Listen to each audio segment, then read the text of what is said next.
Hi everyone, I'm Fiona and welcome back for another video. Today we continue on with the manual conversion to my Mark IV Supra. Okay, so since the last video I have just cleaned up that hat I made, just taken off any sharp edges, treated any rust, scuffed up the existing paint, and then I put a coat of primer and white paint on mine, including that rusty bracket. It's now white. And that's all sealed up, ready to go. I've also just put the dash back in, nothing special, just everything back where it was. The only difference, I put in a little blank for the double din. Looks better than simply having a hole. We'll deal with audio down the track. So in the tunnel itself, I've just got a couple of plugs that used to go to the automatic shift selector. We'll get into those a bit later. Other than that, I've just reattached the handbrake. I've also just run the hard line for the clutch. You can only see really the top of it. It's bent with a specific shape. It does fit into place if you get an original one. Otherwise you can go for the braided flexi line. Either way, it's done now as well. Okay, today I want to install the clutch and the gearbox. Normally I record last night, but in the scheme of things, but I'm recording today a bit earlier in the day because I actually need some help. The gearbox is a bit too heavy for me to put in on my own, so I've got some help coming. But for now, I'm going to get onto that clutch and see if we can get that bolted up. Okay, so I've got my clutch. This is an aftermarket twin plate clutch. I've also bought a clutch alignment tool. It's just a piece of plastic. It costs more money to have that piece of plastic sent to me than the cost of the plastic itself. Crazy. Plus of course the V160. So that's the plan today. Clutch and gearbox in. Okay, so we're under the car. The first thing anyone's going to say is, what about that rear main seal? My engine's only got 180,000 kilometers on it, and that's not leaking at all. And because I know this engine's going to come out again in a not too distant future, I'm not going to worry about that too much. I've just tapped in the pilot bearing, so that's in ready to go. And I've put that little rubber grommet back in. A little bit distorted, I might get a new one at some point, but that will do for now. You can also see the clutch line hanging down as installed from the top. Hopefully we'll get to that. Okay, clutch, meet engine. Let's get that bolted in.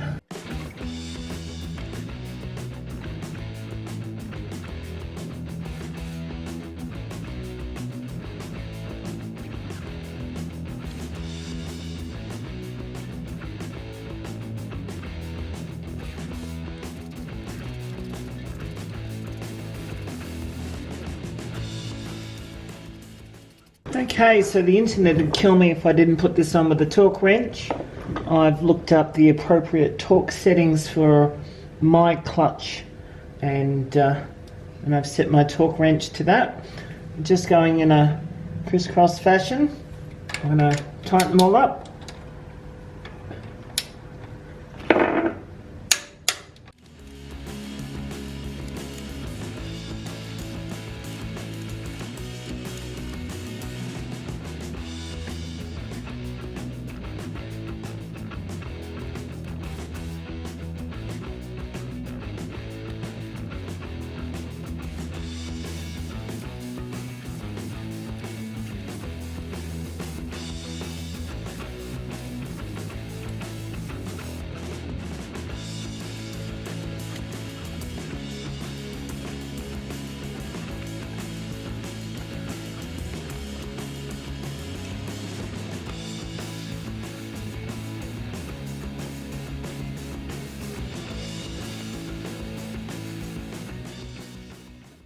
Okay, so we've hit a snag.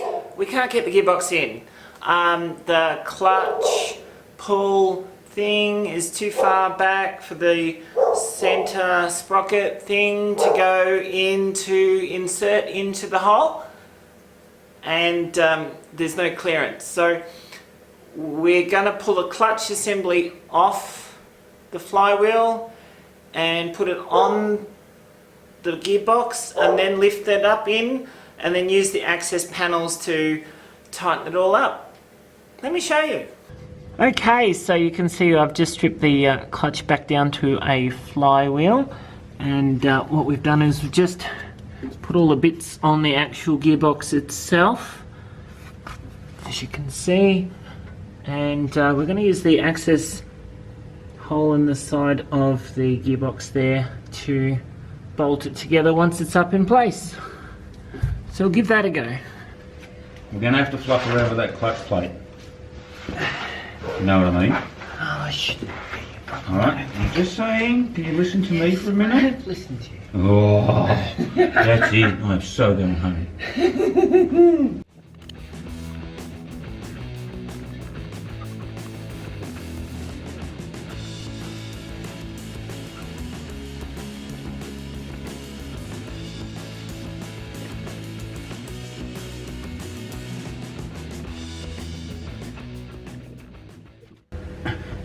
Red.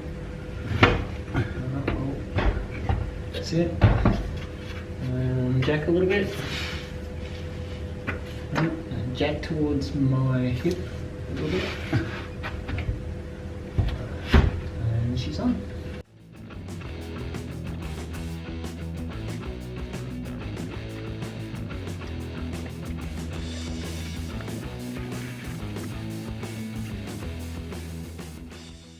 Alright, so the gearbox went in. It's currently being held in by just two of the main bolts, but the clutch, as you can see, it's not in, but you can also see that we have access to fit it into its correct place and turn and put in those bolts, so we'll get onto that now.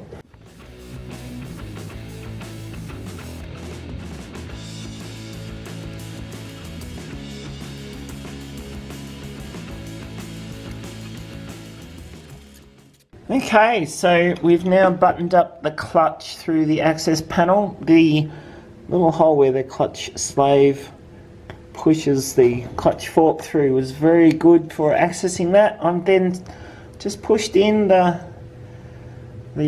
clutch fork. It just clips in place, so that's done.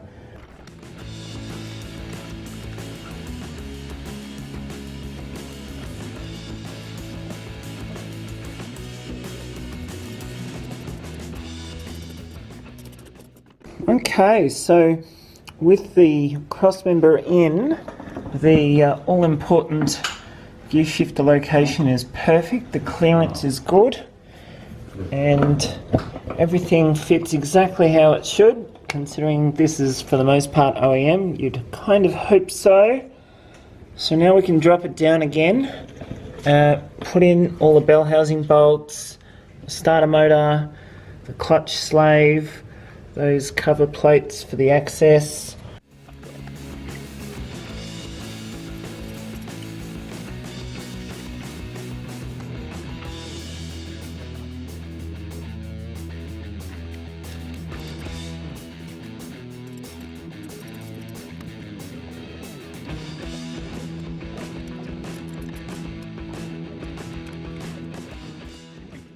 Okay, so all the bell housing bolts are in.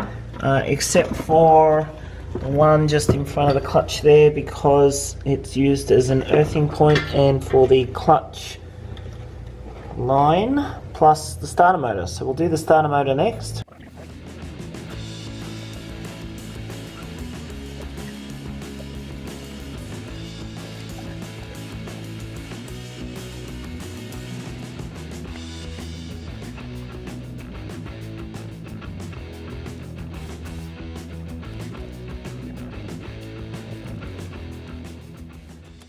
He's putting in the starter motor for me. So every girl wants a starter motor.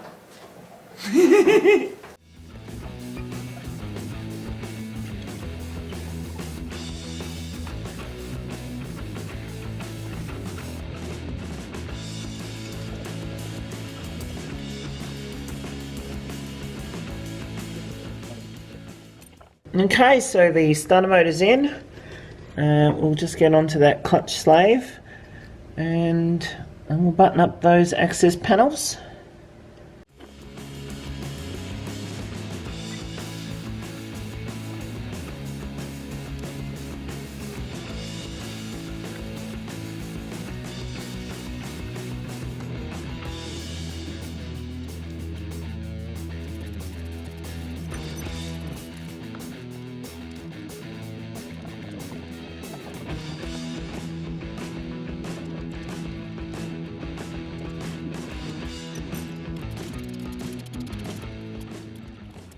Alright, so we've installed the starter motor and we've connected up the clutch line, clutch slave and the access plates. Yes, I know my electrics are sort of hanging down at the moment. I'm going to do those. But at the moment I think we're all good, so we're going to fill up the clutch system with fluid and bleed that out and hopefully we have a working clutch. Ready? Down, up, down, up, down,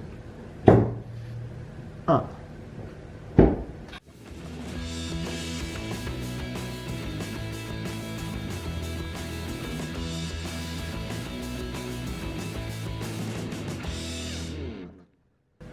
Up. Yep. Down. Yep.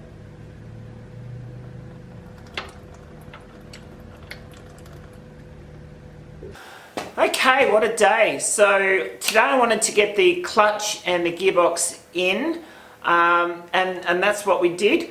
I did put the clutch on in its entirety to start with, but that didn't work out because I couldn't get the actual gearbox in with there wasn't enough clearance on the bell housing. So I ended up pulling the clutch off again and putting it on the gearbox on the splines, and then together with help put the gearbox in, and then through the access panels bolt the clutch up. And that was, I've never done that before, so that was a bit of an experience with that. And considering how easy the gearbox just basically fell on after that, it was really good.